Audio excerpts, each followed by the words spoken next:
আল্লাহর কসম, জিকিরের মতো একটা জিহ্বা যার নসিব হয়ে গেল, দো জাহানের সৌভাগ্যের চাবি তার নসিব হয়ে গেল। আল্লাহকে ভালোবাসার মতো একটা দিল যার নসিব হয়ে গেল, জিকিরের মতো জিহ্বা যার নসিব হয়ে গেল, কাঁদার মতো চোখ যার নসিব হয়ে গেল, দো জাহানের সৌভাগ্যের চাবি রব তার হাতে তুলে দিল। রব যেন এবার জিজ্ঞেস করবে, বলো তোমার কি কি লাগবে। খুদি কো কর বুলন্দ ইতনা कि हर तकदीर से पहले खुदा तुझे पूछे बता तेरी रजा क्या है। আল্লাহ নবী বলেন, এই কালেমাটা একবার বলা সারা দুনিয়া সূর্য যেখানে যেখানে আলো দেয় সবটা যদি আমাকে দিয়ে দেওয়া হতো, এটা একবার বলা আমার কাছে তার চেয়ে বেশি প্রিয়। আল্লাহ নবী বলেন, সূর্য যেখানে যেখানে আলো দেয় সবটা যদি আমাকে দিয়ে দিত, আমি এই পরিমাণ খুশি হইতাম না। এই কালিমাগুলো একবার পড়া আমি যতটা খুশি হয়ে যাই। আল্লাহ নবী বললেন, তোমার জিহ্বাটাকে জিকির দ্বারা তরতাজা রাখো। এটাকে যদি জিকির দ্বারা তাজা রাখো, এটা কোনো ইবাদত ছুটতে দিবে না, কোনো গুনাহ করতে দিবে না। এক মিনিটে তুমি পড়তে পারতে 30 বার, কেন তুমি পড়লে না? আল্লাহর কসম, আল্লাহর কসম, আল্লাহর কসম, আল্লাহর কসম, 7 আসমান 7 জমিনের চেয়ে একটা তাসবিহ আল্লাহর কাছে বেশি ভারী। একটা মিনিটে রব 30 বার তাসবিহ পড়ার তৌফিক দিয়েছেন। 30 বার রব কেন এতটা দিলেন? পৃথিবীর কোনো কাজ 1 মিনিটে এতবার করা যায় না। 1 মিনিটে 30টা পান খাওয়ার কোনো সুযোগ নাই। 1 মিনিটে 30 খিলি 30টা চাক পান করার কোনো সুযোগ নাই। 1 মিনিটে 30 জনকে কথা বলার কোনো সুযোগ নাই। ওয়ামা আরসালনাকা ইল্লা রাহমাতাল লিল আলামিন। নবী রহমতে দো জাহার বরকতে নবীর উম্মতের জন্য 1 মিনিটে 30 বার। এবার সুবহানাল্লাহ আযম মিন উহুদিন, একবার সুবহানাল্লাহ উহুদের চেয়েও ভারী। রব আমাকে দিতে চান কি, আমারে দিলেন কি, আমি নিলাম কি? রব আমারে দিতে চাইলেন কি, আর আমি নিলাম কি? বাস্তব না বাস্তব? কি জবাব হবে হাসরের ময়দানে? 1 মিনিটে তুমি পড়তে পারতে 30 বার, কেন তুমি পড়লে না? তোমাকে আমি প্রতিদিন সময় দিয়েছি 1440 মিনিট। 60 24 × 60 সমান 1440 মিনিট। তোমাকে আমি সময় দিয়েছি 1440 মিনিট আমার তাসবিহের জন্য, আমার তাহমিদের জন্য, আমার তাকবীরের জন্য। দিতে পারলে না কেন তুমি 1 মিনিট? আজ থেকে পড়বো তো আল্লাহর কসম, আল্লাহর কসম, আল্লাহর কসম, একবার সুবহানাল্লাহ শব্দের নেকি যদি আমি দেখতাম আপনি দেখতেন না। না না, একবার সুবহানাল্লাহ নেকি যদি সিদ্দিক আকবরও দেখতো, কলিজা ফেটে মরে যেত। যদি একবার সুবহানাল্লাহর এত দাম হয়, এবার সূরা ইখলাস একবারের দাম কত? জিবরিলকে জিজ্ঞেস করো, জিবরিল সূরা ইখলাস একবারের দাম কত? জিবরিল বলবেন, আমার রাসূল তো বলেছেন সূরা ইখলাস লা তা'দিলু সুলুসাল কুরআন। সূরা ইখলাস কোরআনে কারীমের 3 ভাগের 1 ভাগ, লেকিন সূরা ইখলাস কোরআনে কারীমের 3 ভাগের 1 ভাগ। এটা রাসূল বলেছেন। জিবরিল তুমি তো বলো 3 ভাগের 1 ভাগ কোরআনে কারীম দিয়ে, বলো তো সূরা ইখলাসের পরিবর্তে রব আমাকে যা দিবেন বলেছেন, বলো তো সেটা কতদূর? জিবরিল বলেন, এটা আমিও জানি না। না না, এটা জানার ভাষা আমার নাই, এটা বুঝার ভাষাও তোমার না, এটা বুঝার ভাষাও তোমার নাই, এটা বুঝার সেলও তোমাকে দেওয়া হয় নাই। তুমি যদি শুধু এটা বিশ্বাস করো যে আমার রব সূরা ইখলাসের পরিবর্তে আমাকে সুলুসুল কোরআন দিবেন, এটা তুমি বিশ্বাস করো। $1 দিয়ে কি পাওয়া যায় আমি তো বুঝি। $1 দিয়ে কি পাওয়া যায়? $100 দিয়ে কি পাওয়া যায় আমি তো বুঝি। $1,00,000 দিয়ে কি পাওয়া যায় আমি তো বুঝি। $10,00,000 দিয়ে কি কি পাবো এটাও তো আমি বুঝি। $10 কোটি দিয়ে কি কি পাওয়া যাবে এটাও আমি বুঝি। $10 বিলিয়ন দিয়ে আমি কি কি করবো এটাও আমি বুঝি। লেকিন আল্লাহর কসম সূরা ইখলাসের বিনিময়ে রব আমাকে কি দিবেন এটা জিবরিলও বুঝে না। না না, এটা বুঝার সেল রব কোনো মাখলুককে দেন নাই, এটা বুঝার যোগ্যতাই রব কোনো মাখলুককে দেন নাই। বলে না না, এটা বুঝতে তোর হবে না, তুই শুধু বিশ্বাসের দুনিয়া আবাদ করে পড়তে থাক, হাসরের ময়দানে দেখা দিব। আল্লাহর কসম, একবার সূরা ইখলাস জান্নাতুল ফিরদাউসের চেয়ে দামি। আপনি বলবেন জান্নাতুল ফিরদাউসের চেয়ে দামি হয় কেমনে? কারণ জান্নাতুল ফিরদাউস হলো মাখলুক, সূরা ইখলাস হলো কাদিম। সূরা ইখলাস মাখলুক না, জান্নাতুল ফেরদাউস মাখলুক। সূরা ইখলাস ছিল, আছে, থাকবে। জান্নাতুল ফেরদাউস ছিল না, আছে, থাকবে। জান্নাতুল ফেরদাউসের আগে এক সময় আদম ছিল, লেকিন সূরা ইখলাসের আগে জীবনে কখনো আদম ছিল না। জান্নাত এক সময় ছিল, জান্নাত ছিল না। এক সময় এমন ছিল যখন জান্নাত ছিল না, লেকিন সূরা ইখলাসের আগে এমন ছিল না, সূরা ইখলাস ছিল না এমন কোনো টাইম ছিল না। যেমন ধরেন একটা বাক্য, শুধু একটা বাক্য, সুবহানাল্লাহ ওয়ালহামদুলিল্লাহ ওয়া লা ইলাহা ইল্লাল্লাহু আল্লাহু আকবার। আল্লাহর নবী বলেন এই কালেমাটা একবার বলা সারা দুনিয়া সূর্য যেখানে যেখানে আলো দেয় সবটা যদি আমাকে দিয়ে দেওয়া হতো, এটা একবার বলা আমার কাছে তার চেয়ে বেশি প্রিয়। সুবহানাল্লাহ ওয়ালহামদুলিল্লাহ ওয়া লা ইলাহা ইল্লাল্লাহ ওয়াল্লাহু আকবার আহাব্বু ইলাইয়া মিম্মা তালাআত আলাইহি শামসু, রাওয়াহু মুসলিম। আল্লাহর নবী বলেন সূর্য যেখানে যেখানে আলো দেয় সবটা যদি আমাকে দিয়ে দিত আমি এই পরিমাণ খুশি হইতাম না। এই কালিমাগুলো একবার পড়া আমি যতটা খুশি হয়ে যাই। আচ্ছা, আর কোন শব্দ দিলে পড়তাম? একজন সাহাবী এসে বলেন, ইয়া রাসূলুল্লাহ قد كثرت شرائع الاسلام, ইসলাম তো বিধিবিধানগুলো অনেক হয়ে গেল, অনেক হয়ে গেল। ফাদুল্লানি আলা জামিইন, একটা কথা আমাকে বলে দেন, একটা কথা আমাকে বলে দেন যেটা সবগুলোকে সমন্বয় করবে। এতগুলো হয়ে গেছে ইসলাম, আমি তো এতগুলো বুঝি না। একটা কথা আমাকে বলে দেন যেটা সবগুলোকে সমন্বয় করে ফেলবে। আল্লাহ নবী বললেন তোমার জিহ্বাটাকে জিকির দ্বারা তরতাজা রাখো। এটাকে যদি জিকির দ্বারা তাজা রাখো, এটা কোনো ইবাদত ছুটতে দিবে না, কোনো গুনাহ করতে দিবে না। এটা কি? আল্লাহর কসম, জিকিরের মতো একটা জিহ্বা যার নসিব হয়ে গেল, দো জাহানের সৌভাগ্যের চাবি তার নসিব হয়ে গেল। আল্লাহকে ভালোবাসার মতো একটা দিল যার নসিব হয়ে গেল, আল্লাহকে ভালোবাসার মতো একটা দিল যার নসিব হয়ে গেল, জিকিরের মতো জিহ্বা যার নসিব হয়ে গেল, আদার মতো চোখ যার নসিব হয়ে গেল, দো জাহানের সৌভাগ্যের চাবি রব তার হাতে তুলে দিল। রব যেন এবার জিজ্ঞেস করবে, বলো তোমার কি কি লাগবে। সুবহানাল্লাহ। खुदी को कर बुलंद इतना कि हर तकदीर से पहले खुदा तुझे पूछे बता तेरी रजा क्या है। নিজেকে এতটা উন্নীত করো যেন আরশে আজিমের মালিক তোমাকে জিজ্ঞেস করে, বলো তো তোমার কি কি লাগবে। আমাকে যদি জিজ্ঞেস করে বলো তোমার কি কি লাগবে, আমি সাফ বলে দিব রব শুধু তোমাকেই লাগবে। আল্লাহুম্মা কুল্লি ওয়াজআলনি লাক, अल्लाहुम्मा कुल्ली वजअलनी लक, तू मेरा बन जा मुझे तेरे लिए कबूल फरमा।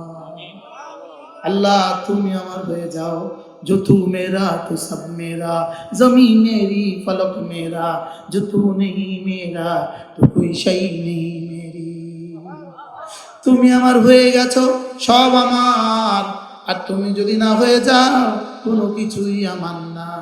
কি ভাই, তুমি হয়ে গেলে সব আমার, আর তুমি না হইলে কিছুই কি না আমার না। এজন্য চলেন নিয়ত করি, তিনটা জিনিসকে লাজিম করি, তিনটা জিনিসকে লাজিম করি। প্রতিদিন কিছু না কিছু তেলাওয়াত করি, প্রতিদিন কিছু না কিছু নামাজ নফল পড়ি, কিছু না কিছু তেলাওয়াত করি, কিছু না কিছু নফল পড়ি, কিছু না কিছু জিকির করি। সুবহানাল্লাহ বলো। কিছু না কিছু তেলাওয়াত, কিছু না কিছু নওয়াফিল, কিছু না কিছু জিকির। 3 নম্বরে, 4 নম্বরে প্রতিদিন কিছু না কিছু সাদাকা। 5 নম্বরে কোনো দিন কোনো রাতে কোনো গুনাহ করব না। কি বলছি বলেন তো?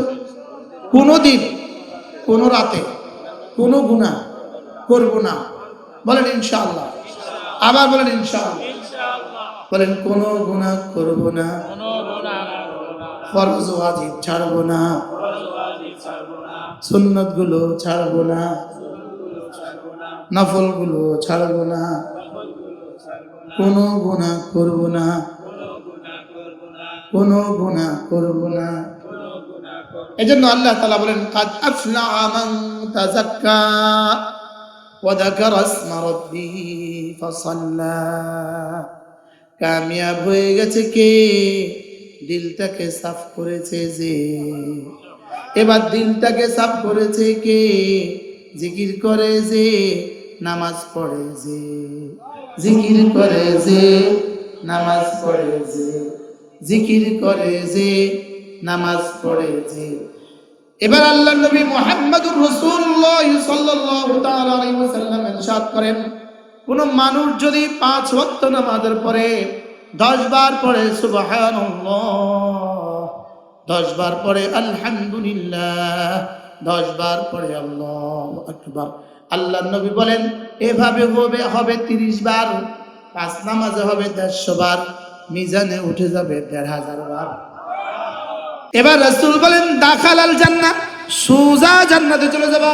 তাহলে আমি পড়লাম 30 বার, 5 নামাজে হয়ে গেল 150 বার, মিজানে উঠে গেল 1500 বার। এবার রাসূল বলেন দাখালাল জান্নাহ, সোজা জান্নাতে চলে যাবা। এবার সাহাবায়ে কেরাম জিজ্ঞেস করেন ইয়া রাসূলুল্লাহ, এত সহজ আমলটা আপনার উম্মত অল্পই করবে কেন? এত সহজ আমলটা আপনার উম্মত অল্পই করবে কেন? এটা করনেওয়ালা মানুষ কি অনেক বেশি না অল্প? রাসূল বলেন ওয়া মান ইয়ামাল বিহিমা কালিল, তবে এই আমল করনেওয়ালা মানুষের সংখ্যা বড় অল্প, বড় অল্প। বলেন অল্প না বেশি? আচ্ছা সব মুফতি সাহেব এই আমল করে? সব মুহাদ্দিস সাহেব এই আমল করে? সব পীর সাহেব কেবলা কাবা এই আমল করে? সব ইমাম সাহেবরা এই আমল করে? অথচ রাসূল বলেন ওয়া মান ইয়ামাল বিহিমা কালিল, খুল্লাতান, দুটো অভ্যাস এমন আছে লাম ইয়ামাল বিহিমা আবদুম মুসলিম, কোন মুসলমান এই দুই আমল করবে না, ইল্লা দাখালাল জান্নাহ, তবে যেই করবে সোজা জান্নাতে চলে যাবে। রাসূল বলেন ওহুমা ইয়াসির, এই দুটো আমল বড় সহজ। ওয়া মান ইয়ামাল বিহিমা কালিল, তবে করনেওয়ালা মানুষের সংখ্যা বড় অল্প। সাদ্দাকতা ইয়া রাসূলুল্লাহ, আল্লাহ নবী যা বলেছেন সত্য বলেছেন। আমলটা সহজ না কঠিন? এবার আমল করনেওয়ালা মানুষ অল্প না বেশি? এবার সাহাবায়ে কেরাম বললেন লিমা ইয়া রাসূলুল্লাহ, এত সহজ আমলটা আপনার উম্মত করবে না কেন, অল্পই করবে কেন? এবার রাসূল বলেন কাদ জাআ আহাদাকুম ইয়ানি আশ-শাইতান ওয়া কাদ ইউযাক্কিরুহু হাজাতাহু, একজন মানুষ যখন নামাজ থেকে সালাম ফিরাবার সঙ্গে সঙ্গে শয়তান এসে পড়ে, এসে তাকে তার কোনো না কোনো প্রয়োজন মনে করিয়ে তাকে সেখান থেকে তুলে নিয়ে যায়। বাস্তব 30টা তাসবিহ হয়ে গেল, 30টা তাসবিহ। আল্লাহর কসম, আল্লাহর কসম, আল্লাহর কসম, আল্লাহর কসম, লা তাসবিহাতুন ওয়াহিদাতুন খায়রুম মিন জিবালিদ দুনিয়া, 7 আসমান 7 জমিনের চেয়ে একটা তাসবিহ আল্লাহর কাছে বেশি ভারী। জিকির হবে নিঃশ্বাসে নিঃশ্বাসে। জিকির কখন হবে বলেন? জিকির হবে নিঃশ্বাসে নিঃশ্বাসে। আর নামাজ হবে 5 টাইম। নামাজ হবে কয় টাইম? যদি 24 ঘন্টা জিন্দেগি আমার জিক্রে কলবি নসিব হয়, জিক্রে কলবি আমার জীবনে আমাকে কোনো ইবাদত ছুটতে দিবে না, কোনো গুনাহ হতে দিবে না। জিক্রে কলবি একজন মানুষের জীবনে ব্রেক। জিক্রে কলবি একজন মানুষের জীবনের কি বলেন? ব্রেক। জীবনের ব্রেক মানে জীবনকে সোজা রাস্তা রাখে, জীবনকে এদিক সেদিক যেতে দেয় না, এদিক সেদিক কি যেতে দেয় না। এবার রব্বে কারীম বলেন কামিয়াব কারা জানো? ওয়া যাকারা ইসমা রাব্বিহি ফাসাল্লা, জিকির করে যে, নামাজ পড়ে যে। আপনি বলবেন এটা কি কথা? আর কোনো কিছু করতে হবে না, আর কোনো কিছু করতে হবে না। এবার প্রশ্ন, আমার জীবনে যখন যা ফরজ, আমার জীবনে যখন যা ওয়াজিব, আমার জীবনে যখন যা সুন্নাত, আমার জীবনে যখন যা মুস্তাহাব, আমার জীবনে যখন যা নফল, এই সবটাকে একসাথে বলে জিকির। সবটাকে একসাথে কি বলে বলেন? এবার বলেন জিকির করনেওয়ালা কে? ফরজ ওয়াজিব সুন্নাত মুস্তাহাব নফল মানে যে। কি বলছি বলেন? জিকির করে যে কে? ফরজ, ওয়াজিব, সুন্নাত, মুস্তাহাব, নফল মানে যে জিকির ওয়ালা সে। এবার সমস্ত গুনাহ ছেড়ে দেয় যে জিকির ওয়ালা সে। যেমন ধরেন ভিড় নারী থেকে চোখ নিচু করা, এটা চোখের জিকির। এটা কি? চোখের জিকির। এবার জবানের জিকির আর চোখের জিকিরের মধ্যে পার্থক্য কি? হাকিমুল উম্মত মুজাদ্দিদ মিল্লাত আশ-শাফাঈনা ওয়াল্লাহু মারকাদা তিনি বলেন, একবার ভিন নারী থেকে দু চোখ নিচু করলে রব 10,000 রাকাতের বেশি নামাজের সওয়াব আল্লাহ তাআলা তাকে দান করবেন। এবার বলুন তো দেখি 10,000 রাকাত নফল নামাজে জিকির হয়েছে কতবার? শুধু সুবহান রাব্বিয়াল আযীম হবে 30,000 বার, সুবহান রাব্বিয়াল আলা হবে 60,000 বার। এবার বলুন তো চোখের জিকির আর জবানের জিকির, এবার বলেন চোখের জবানের জিকিরের দাম আছে না নাই? এবার চোখের জিকিরের দাম কত? যেমন ধরেন মায়ের চেহারার দিকে একবার তাকালে একটা কবুল হজের সওয়াব হয়। এবার একটা কবুল হজে খরচ হয়েছে কত? এবার তালবিয়া পড়েছে কত? এবার মিনা আরাফা মুজদালিফা জিকির করেছে কত? তাইলে জবানি জিকির, শারীরিক জিকির হয়েছে কত? আর মায়ের চেহারার দিকে চোখ একবার তাকাইলে কবুল হজের সওয়াব। এবার চোখের জিকিরের দাম কত? তাহলে চোখের জিকিরের দাম আছে না নাই? এই জন্য হযরতে আব্দুল্লাহ ইবনে আব্বাস রাদিয়াল্লাহু তাআলা বলেন, জিক্রে কাসীর ওয়ালা হবে না যতক্ষণ না সে সমস্ত অঙ্গে জিকির না করে। সুবহানাল্লাহ বলেন। জিক্রে কাসীর ওয়ালা হবে না, বলেন, যতক্ষণ সে সমস্ত অঙ্গে জিকির না করে। এবার প্রশ্ন, সমস্ত অঙ্গে জিকির করবে কিভাবে? জবান সত্য বলবে, জবানের জিকির। চোখ ভিন হারাম থেকে বাঁচাবে, এটা চোখের জিকির। হারাম থেকে কান বাঁচাবে, এটা কানের জিকির। হারাম ধরা থেকে হাত বাঁচাবে, এটা হাতের জিকির। হারাম চলা থেকে পা বাঁচাবে, এটা পায়ের জিকির। হারাম জায়গা ইস্তেমাল থেকে জওয়ানি বাঁচাবে, এটা জওয়ানের জিকির, এটা তার জীবনের জিকির। সুবহানাল্লাহ। এজন্য একজন মানুষ গুনাহ থেকে বেঁচে থাকনে ওয়ালা, বলেন, ফরজ ওয়াজিব সুন্নাত মাননে ওয়ালা, এই মানুষটাই জিক্রে কাসীর করনে ওয়ালা। আবার যদি জিক্রে কাসীর করনে ওয়ালা হয় তো রব বলেন তুমি কামিয়াব হয়েই গেছো। এবার একজনে ফরজ নামাজ পড়ে না লেকিন তসবিহ হাতে জিকির করে, এই লোক জিকির ওয়ালা না। এই লোক কি না? বলেন, এই লোক জিকির ওয়ালা না। এই যুগে এই লোকের ফরজ জিকির নাই, নফল জিকির 70 কোটি দিয়া ফরজ জিকিরের কাফারা হবে না। একটা শব্দ হলো কাদ আফলাহ, আরেকটা হলো মুফলিহুন, আরেকটা হলো তুফলিহুন।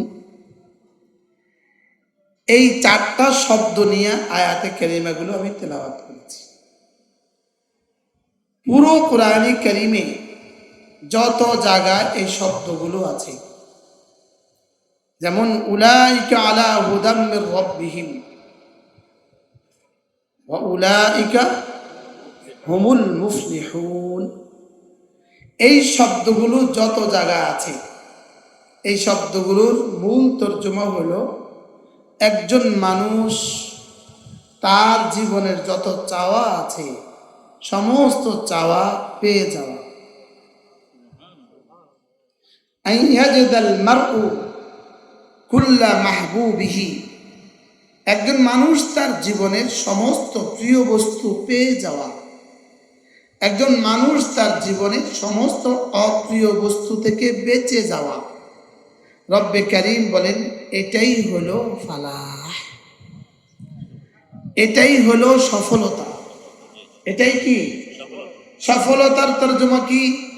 একজন মানুষ তার জীবনের সব প্রিয় বস্তু পেয়ে যায় আর সমস্ত অপ্রিয় বস্তু থেকে বেঁচে যায়।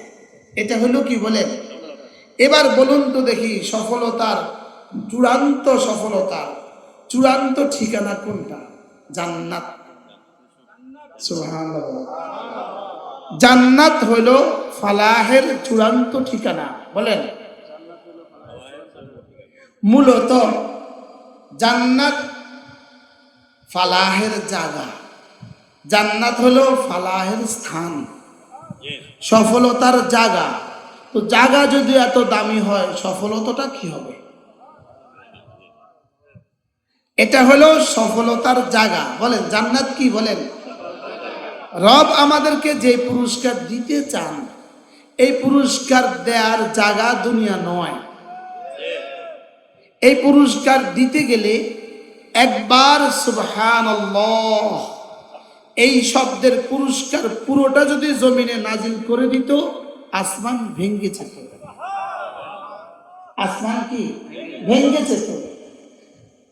সবটা যদি একসাথে দিয়ে দিত, তো পুরো আসমান ভেঙে যেত। এটা যেমন 2 বছরের বাচ্চাকে আপনি অনেক ভালোবাসেন, লেকিন তার মাথায় 40 কিলো ওজনের বস্তা তুলে দেন না। কেন দেন না? ও নিতে পারবে না। দুনিয়া পুরস্কারের জায়গাই না। বলেন দুনিয়া কি না? দুনিয়া পুরস্কারের জায়গাই না। পুরস্কারের জায়গা হলো জান্নাত।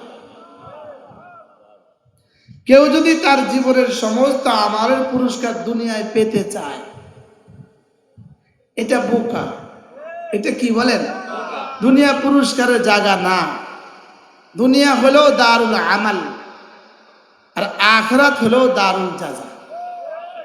দুনিয়া হলো আমলের জায়গা, আখিরাত হলো জাযার জায়গা। আখিরাত হলো পুরস্কারের জায়গা। বলেন আখিরাত কি? বলেন পুরস্কারের জায়গা। এবার আমার পঠিত আয়াতে কারিমাগুলোর মধ্যে রব্বুল আলামিন বলেন, সফল মানুষ কারা জানো? সফল মানুষ কারা জানো? যারা না জিকির করে এবং নামাজ পড়ে। বলেন যারা না, বলেন জিকির করে এবং নামাজ পড়ে। জিকির মানে হলো তারা না 24 ঘন্টা আমার খেয়ালে থাকে, আর 5 টাইম ওই খেয়ালকে পূর্ণতা দান করে। 24 ঘন্টা আমার খেয়ালে থাকে। আমি যে ওকে দেখছি, এটা সে 24 ঘন্টা মনে মনে রাখে। আমি যে ওর ইলাহ, আমি যে ওর মাবুদ হাকিকি, আমি যে ওর মাবুদ, এটা সে মনে মনে রাখে। 24 ঘন্টার কাজ কি? মনে মনে আমাকে রাখে। আর 5 টাইমের কাজ কি? শরীরটাকে আমার কাছে সঁপে দেয়। কি হয়? যেমন আগামী দিনের 24 ঘন্টা আমার জন্য কিন্তু রোজা নাই, আমার জন্য কিন্তু যাকাত নাই, কালকের এই দিনে আরাফা আর মুজদালিফা নাই। এখন কালকের এই দিনে আমার কাজ কি? দুইটা কাজ, জিকির নামাজ। বলেন আবার বলেন, আবার বলেন। এর পরের দিনের কাজ কি? এর পরের দিনের কাজ কি? এর পরের দিনের কাজ কি? এটা আমার 24 ঘন্টার জিন্দগির কাজ কি? জিকির নামাজ, জিকির নামাজ, জিকির নামাজ। বলেন জিকির নামাজ।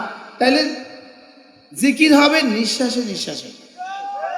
জিকির কখন হবে? বলেন জিকির হবে নিঃশ্বাসে নিঃশ্বাসে। আর নামাজ হবে 5 টাইম। এরপরে ছেলে মেয়েকে দিন শিখাবো, ছেলে মেয়েকে দিন শিখাবো। এজন্য আমি বলি ইনশাআল্লাহ, ইনশাআল্লাহ হাত উঠাইয়া ওয়াদা করলাম ভাই, নামাজ জিকির ঠিক করিয়া মরতে চাই সবাই। নামাজ জিকির ঠিক করিয়া মরতে চাই সবাই। আল্লাহ ইনশাআল্লাহ হাত উঠাইয়া ওয়াদা করলাম ভাই, ছেলে মেয়েকে দিন শিখাইয়া মরতে চাই সবাই। ছেলে মেয়েকে দিন শিখাইয়া মরতে চাই সবাই। ছেলে মেয়েকে দিন শিখাইয়া মরতে চাই সবাই। ছেলে মেয়েকে দিন শিখাইয়া মরতে চাই সবাই। ছেলে মেয়েকে দিন শিখাইয়া মরতে চাই সবাই। নামাজ জিকির ঠিক করিয়া মরতে চাই সবাই। ঈমান আমল ঠিক করিয়া মরতে চাই সবাই। ঈমান আমল ঠিক করিয়া মরতে চাই সবাই। কি কি ঠিক করিয়া? আমার লাগে একটু দোয়া করে দেন সবাই। সবাই একসাথে আমার লাগে একটু দোয়া করে দেন। আল্লাহ এই গোলামকে নামাজ জিকির করতে করতে, নামাজ জিকিরের কথা বলতে বলতে মওত নসিব করুন।